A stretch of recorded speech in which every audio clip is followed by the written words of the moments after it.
مرزا غلام احمد قادیانی انگریز کا تیار کیا ہوا ایک بدبخت شخص تھا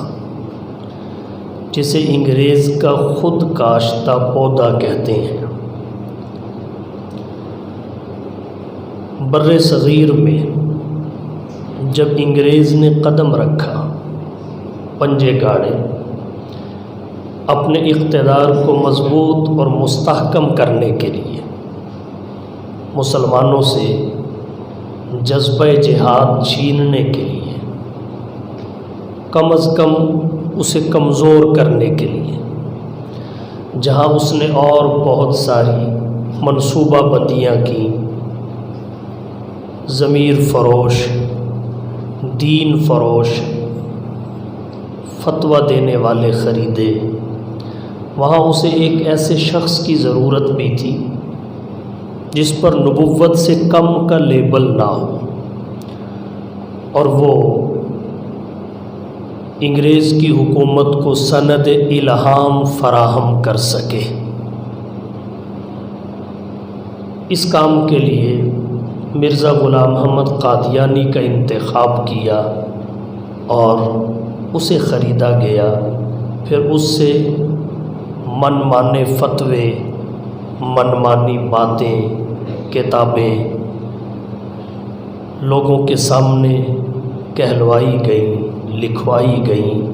تاکہ امت مسلمہ میں انتشار اور فساد ہو، یہ لڑتے رہیں اور انگریز حکومت کرتا رہے۔ جناب نبی کریم صلی اللہ علیہ وسلم کی حدیث ہے، آپ نے فرمایا انہ سیکون فی امتی ثلاثون کذابون دجالون، ان قریب میری امت میں 30 کاذب نہیں بلکہ کذاب پیدا ہوں گے، بڑے جھوٹے، داجل نہیں بلکہ دجال پیدا ہوں گے۔ انہ سیکون فی امتی ثلاثون کذابون دجالون کلہم یزعم انہ نبی اللہ، ان میں سے ہر ایک اس بات کا دعویٰ کرے گا کہ وہ اللہ کا نبی ہے۔ یہ بات پلے باندھ لو، انا خاتم النبیین، میں نبیوں میں آخری ہوں، لا نبی بعدی، میرے بعد کوئی نبی پیدا نہیں ہوگا، کسی کو نبوت عطا نہیں ہوگی، لا نبی بعدی، ہر قسم کی نبوت کی جناب نبی کریم صلی اللہ علیہ وسلم نے نفی فرما دی۔ حضور صلی اللہ علیہ وسلم نبی ہی نہیں، آخری نبی ہیں، رسول ہی نہیں، آخری رسول ہیں، پیغمبر ہی نہیں، آخری پیغمبر ہیں، معصوم ہی نہیں، خاتم المعصومین ہیں، آپ پر عصمت بھی ختم ہے، چونکہ نبوت اور عصمت یہ لازم و ملزوم ہیں،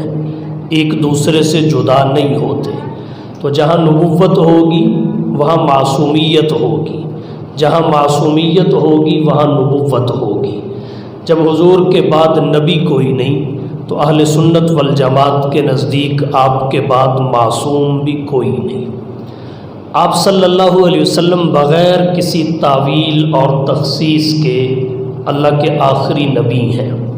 آپ کے بعد کسی بھی قسم کی نبوت کے تصور کو قبول کرنا صرف گناہ، ناجائز اور حرام ہی نہیں ہے، بلکہ انسان دائرہ اسلام سے خارج ہو جاتا ہے۔ جناب نبی کریم صلی اللہ علیہ وسلم کی ختم نبوت پر ایمان رکھنا واجبات شرعیہ میں سے ہے۔ سید الفقہاء، امام الائمہ، سراج الامہ، تلمیذ الصحابہ، امام سواد اعظم حضرت امام اعظم ابو حنیفہ رحمۃ اللہ علیہ یہاں تک فرماتے ہیں، دعوی نبوت تو دور کی بات ہے، اگر کوئی شخص حضور صلی اللہ علیہ وسلم کے بعد کسی مدعی نبوت سے اس کی نبوت کی دلیل یا معجزہ طلب کر لے تو وہ اتنے سے ہی دائرہ اسلام سے نکل جاتا ہے، فقط دلیل کے مطالبہ سے، معجزہ کے مطالبہ سے، خلاصۃ الفتاوی اور فصول اعمادی میں دیگر کتابوں میں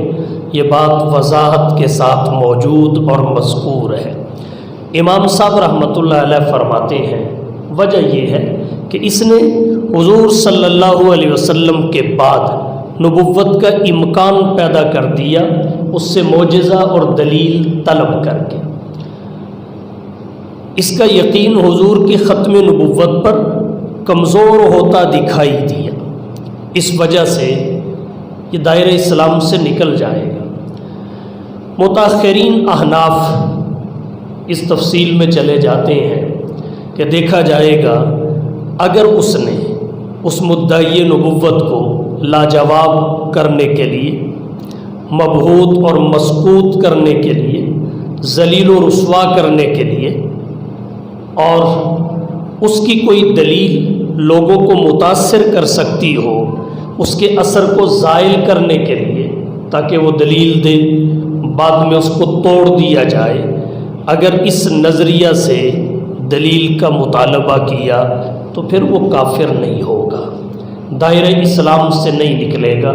لیکن سید الفقہاء سراج الامہ حضرت امام اعظم ابو حنیفہ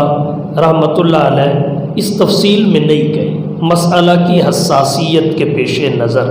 انہوں نے کہا دلیل طلب ہی نہیں کرنی، نبوت کا امکان ظاہر ہوتا ہے، حضور صلی اللہ علیہ وسلم بغیر کسی تعویل اور تخصیص کے اللہ کے آخری نبی ہیں، آپ کے بعد کسی بھی قسم کی نبوت کے تصور کو قبول کرنے کی گنجائش نہیں ہے، یہ ایمان کی دشمن ہے۔ تو بہرحال حضور صلی اللہ علیہ وسلم کی ختم نبوت قرآن کریم کی کم و بیش 100 آیات سے، جناب نبی کریم صلی اللہ علیہ وسلم کی کم و بیش 200 احادیث سے ثابت ہے، اور امت محمدیہ کا اجماع بھی آپ کی ختم نبوت پر ہے، اور قیاس بھی اسی کی تائید اور تصدیق کرتا ہے کہ جیسے ہر شے کی ایک ابتدا ہے، ایک انتہا ہے، سلسلہ نبوت کی بھی ایک ابتدا ہے، ایک انتہا ہے، اس کی ابتدا آدم صفی اللہ سے ہے اور انتہا جناب محمد الرسول اللہ صلی اللہ علیہ وسلم پہ ہے، اور اس انتہا کو ہی، تکمیل کو ہی ختم نبوت کہتے ہیں۔ جب اس کی بندہ دل سے تصدیق کرتا ہے پھر یہ عقیدہ قرار دیا جاتا ہے، پھر اسے عقیدہ ختم نبوت کہتے ہیں۔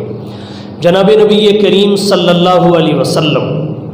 اللہ کے آخری نبی ہیں، آپ کے بعد قیامت آئے گی، کوئی نبی پیدا نہیں ہوگا، کسی شخص کو نبوت عطا نہیں ہوگی۔ حضرت عیسیٰ علیہ السلام کے نزول کا عقیدہ اہل اسلام کا متفقہ عقیدہ ہے، ان کی پیدائش بھی پہلے ہو چکی ہے، اعطائے نبوت کا مرحلہ بھی پہلے کا ہے۔ حضور صلی اللہ علیہ وسلم کے تشریف لے آنے کے بعد نہ کسی کی پیدائش ہو سکتی ہے، نبی ہو اور پیدا ہو، اور نہ ہی کسی شخص کو نبوت عطا ہو سکتی ہے۔ آپ صلی اللہ علیہ وسلم کے بعد قیامت آئے گی، نبی پیدا نہیں ہوگا۔ یہاں ایک بات اور عرض کرتا چلوں، حضرت عیسیٰ علیہ السلام کا اس دنیا میں نزول عیسیٰ، یہ حضور صلی اللہ علیہ وسلم کی ختم نبوت پہ اثر انداز نہیں ہوتا، آپ صلی اللہ علیہ وسلم کی ختم نبوت پر اثر انداز نہیں ہوتا۔ اگرچہ حضرت عیسیٰ علیہ السلام جب تشریف لائیں گے منصب نبوت قائم اور موجود ہوگا، چونکہ اہل اسلام اور اہل سنت والجماعت کا عقیدہ ہے سلب نبوت نہیں ہوتا، نبوت کا سلب نہیں ہوتا۔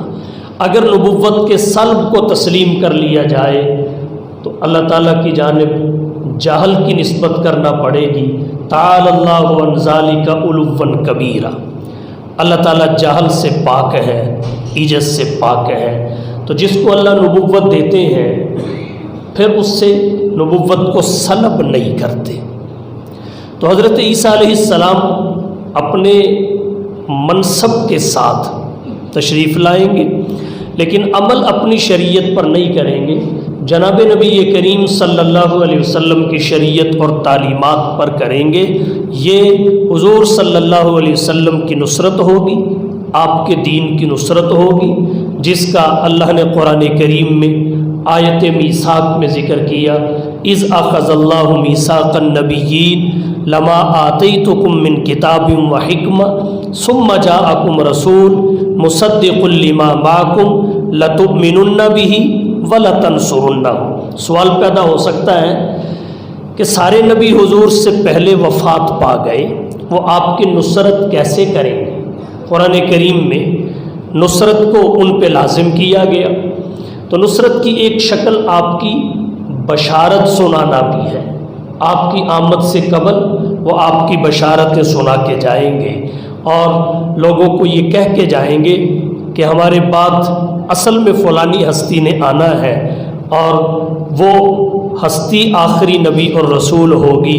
اگر تمہارے ہوتے ہوئے آ جائے تو اس پہ ایمان لے آنا۔ یہ بھی نصرت کی ایک شکل ہے۔ اللہ تعالیٰ نے اس سے بھی بڑھ کر اس کی عملی توثیق کے لیے حضرت عیسیٰ علیہ السلام کو زندہ آسمانوں پہ اٹھا لیا۔ قرب قیامت وہ دھرتی پہ تشریف لائیں گے۔ قیامت کی 6 بڑی علامات میں حضرت عیسیٰ علیہ السلام کا نزول ہے۔ 6 بڑی علامات میں، ان میں ایک نزول عیسیٰ ہے، ایک ظہور مہدی ہے، ایک خروج دجال ہے، ایک یاجوج ماجوج ہے، ایک دابت الارض ہے، اور ایک سورج کا مشرق کے بجائے مغرب سے طلوع ہے۔ یہ 6 بڑی علامات ہیں جنہیں قیامت کی علامات کبریٰ کہا جاتا ہے۔ ان میں ایک علامت نزول عیسیٰ ہے۔ تو اللہ تعالیٰ نے حضرت عیسیٰ علیہ السلام کو زندہ آسمانوں پہ اٹھا لیا، انہیں قرب قیامت اللہ بھیجیں گے، وہ حضور کے دین کی نصرت کریں گے۔ دین نبوت کی نصرت حضور کی نصرت ہے، اور پھر وہ تمام انبیاء کے نمائندے ہوں گے تاکہ وَلَتَنْصُرُنَّهُ اس وعدہ کی عملی توثیق ہو سکے۔ تو حضرت عیسیٰ علیہ السلام کا تشریف لانا وہ حضور کی ختم نبوت پہ اثر انداز نہیں ہوتا، منصب نبوت بھی ہوگا،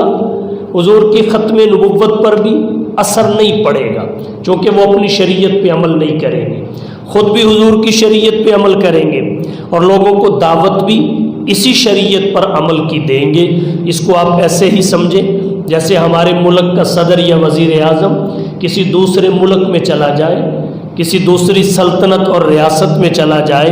اس کا جو منصب اپنے ملک میں ہوتا ہے وہ منصب سلب نہیں ہوتا، برقرار رہتا ہے، لیکن جہاں جا کے وہ رہ رہا ہوتا ہے وہاں رہتے ہوئے عمل وہیں کے قوانین پہ کرتا ہے، اپنے ملک کے قوانین پہ عمل نہیں کرتا۔ بالکل اسی طرح حضرت عیسیٰ علیہ السلام کا منصب نبوت باقی ہوگا اور عمل وہ حضور صلی اللہ علیہ وسلم کی شریعت پہ کریں گے، چونکہ حضور صلی اللہ علیہ وسلم کے دھرتی پر تشریف لانے اور آپ کے زمانے نبوت کے، تعلیمات نبوت کے شروع ہونے کے بعد ان کی آمد ہوگی۔ تو حضور صلی اللہ علیہ وسلم اللہ کے آخری نبی ہیں، آپ کے بعد قیامت آئے گی، نبی پیدا نہیں ہوگا۔ پھر حضور صلی اللہ علیہ وسلم کے بعد کچھ لوگوں نے نبوت کا دعویٰ کرنا تھا، ان کی پیشین گوئی آپ صلی اللہ علیہ وسلم نے پہلے فرما دی، اور یہ بھی آپ کی نبوت کی ایک دلیل ہے، آپ کی صداقت کی ایک بڑی دلیل ہے کہ آپ نے اپنی زبان اطہر سے جو جو پیشین گوئی فرمائی ایک بھی ان میں سے غلط ثابت نہ ہو سکی۔ جیسے آپ نے فرمایا اللہ نے ویسے ہی دنیا کو کر دکھایا۔ کچھ پیشین گوئیوں کا تعلق آپ کی حیات طیبہ سے تھا، جیسے حضور نے فرمایا ویسے ہی پوری ہوئی۔ ان میں ایک پیشین گوئی میدان بدر میں، جنگ بدر میں آپ اور آپ کے دین کے دشمنوں کا ایک خاص جگہ پہ مر کے گرنا تھا۔ اللہ کے نبی نے نشاندہی فرمائی۔ جب جنگ کے اختتام پہ دیکھا گیا تو جس کے جہاں مرنے کی، مر کر گرنے کی نشاندہی ہوئی تھی وہ وہیں مر کر گرا اور اللہ کے نبی صلی اللہ علیہ وسلم کی پیشین گوئی پوری ہوئی۔ اور بہت ساری پیشین گوئیاں تھیں۔ کچھ پیشین گوئیوں کا تعلق آپ کے دنیا سے تشریف لے جانے کے بعد کے زمانہ سے تھا. ان میں ایک پیشین گوئی یہ تھی انہ سیکون فی امتی ثلاثون کذابون دجالون، اور یہ بھی اللہ نے پوری کی، پوری ہوئی. حضور صلی اللہ علیہ وسلم کے بعد مدعی نبوت پیدا ہوئے. انہی جھوٹے نبوت کے دعوے داروں میں ایک مرزا غلام احمد قادیانی تھا، جس نے تدریج کے ساتھ چھوٹے چھوٹے دعووں سے شروع ہوا اور نبوت کے دعوے تک آ پہنچا، دعوے نبوت کر دیا اور پھر لوگوں کو گمراہ کیا، انگریز سے جو وعدہ کیا تھا اس کا ایفا کیا، امت میں انتشار کا سبب بنا، امت کی جمعیت کو توڑنے کا سبب بنا. لیکن یاد رکھیے جو نبی ہوتا ہے اس کی حیات بھی اس کی نبوت کی دلیل ہوتی ہے، اس کی ممات بھی اس کی نبوت کی دلیل ہوتی ہے. نبی کی زندگی بھی نبوت کی دلیل ہوتی ہے، نبی کی موت بھی اس کی نبوت کی دلیل ہوتی ہے. زندگی بھی دلیل نبوت، موت بھی دلیل نبوت.